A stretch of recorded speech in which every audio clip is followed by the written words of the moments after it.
Hi, I would like to present our new tool for toxicogenomics analysis. In this tool, a user can easily drag and drop an RNA-seq data or tempo-seq data of interest to our MoAviz platform and will be able to analyze differential gene expression, generate figures, perform benchmark dose or endpoint of departure analysis, and also perform chemical similarity by comparing the log2 fold change values of the genes in your dataset to that of drug matrix dataset. And today I would like to briefly go over how the tool works. So this is the welcome page, and it gives a broad interpretation and explanation of the analysis. Next, we go into step one, which is the count table input.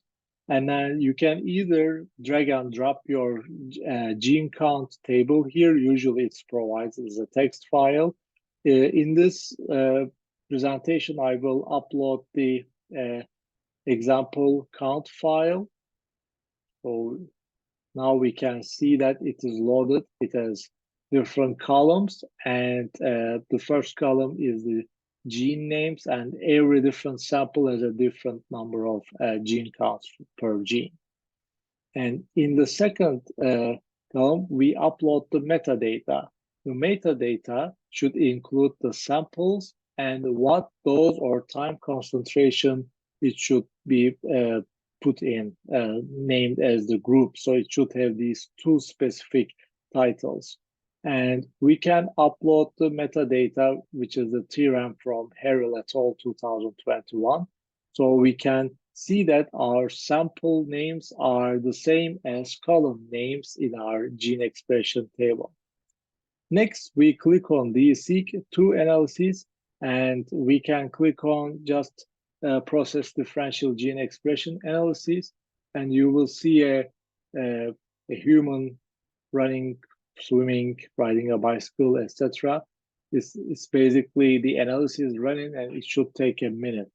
The DSeq2 analysis uses the 2014 analysis tool called DSeq, and it's a widely accepted tool for robust statistical analysis of differential gene expression of RNA-seq data. So once we are done with the analysis, it will be able to generate the figures.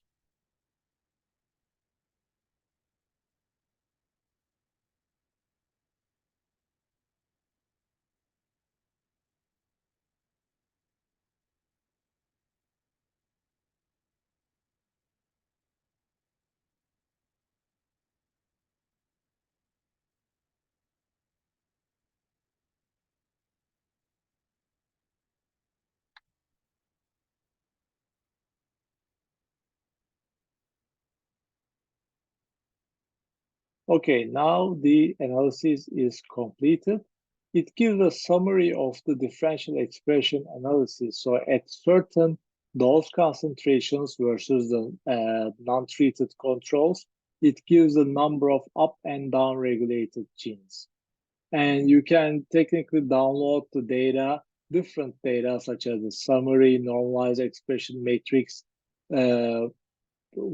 fold change matrix with replicates either separate or combined, and differential expression gene tables with different cutoffs such as fold change 1.5 or 2, or p-adjusted value, in other words, FDR, false discovery rate, less than 0.05 or less than 0.01. And at this time, we can skip to the results visualizations, and we can process the visualizations. And now it is saying running again.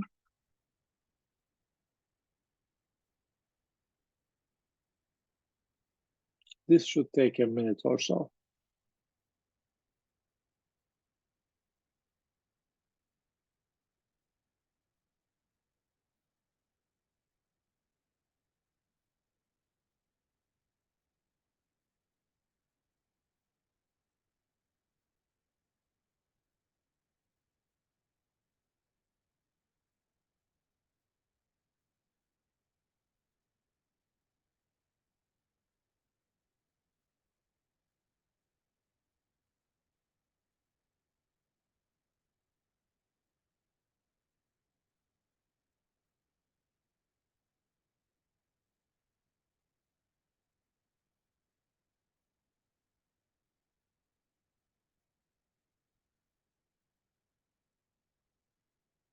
Okay, now it says it's finished and we can now visualize the data using the buttons below. So we can technically download the bar graphs and basically say save the image as or download the bar graph button, clicking on it.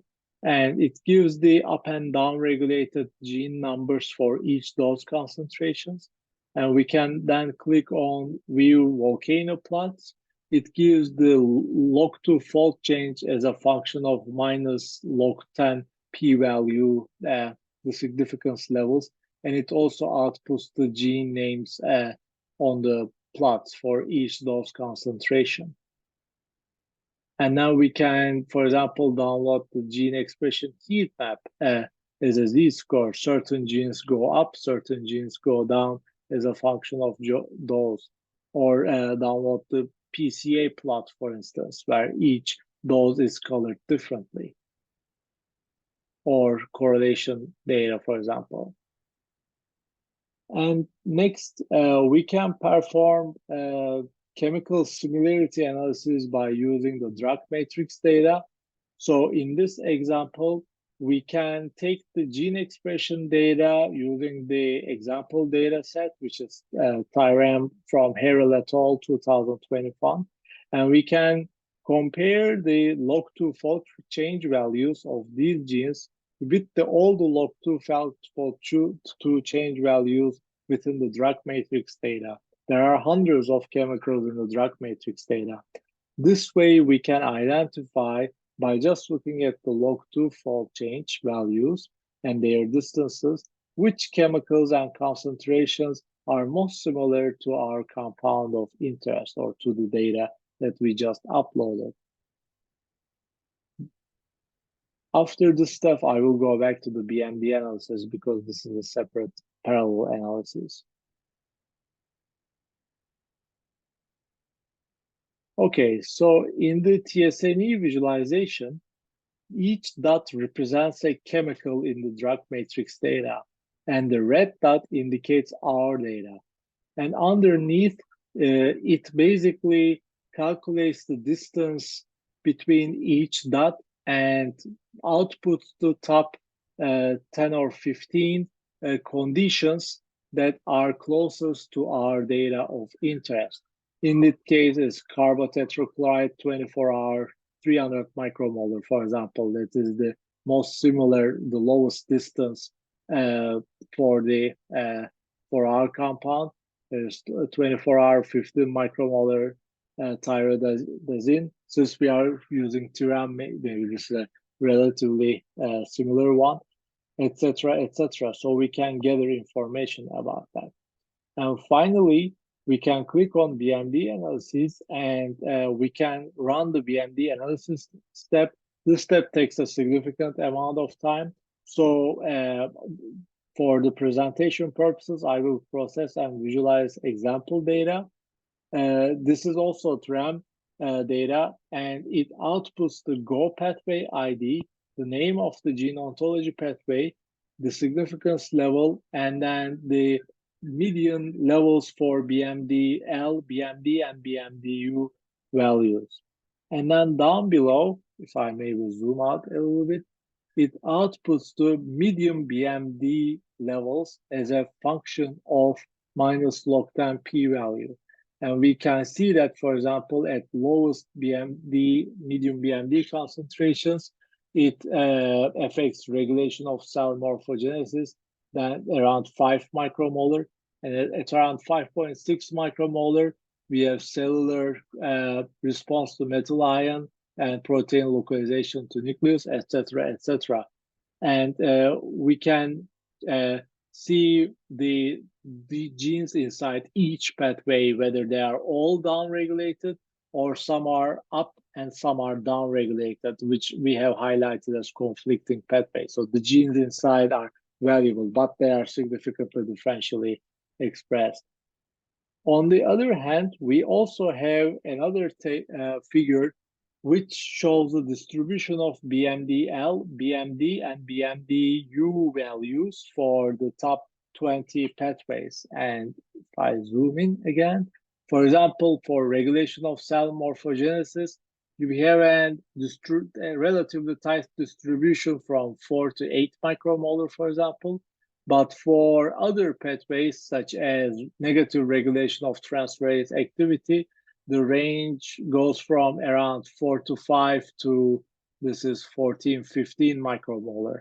So one can gather significant insight into the pathways and their point of departure values by this tool. So I hope this analysis tool will significantly help bioinformaticians as well as non-bioinformaticians in determining their toxicogenomics pipelines and their chemicals, and analyzing the data for their chemicals. At ScitoVation, we try to generate most cutting-edge tools, and further tools will be released in the upcoming months, so stay tuned. Thank you.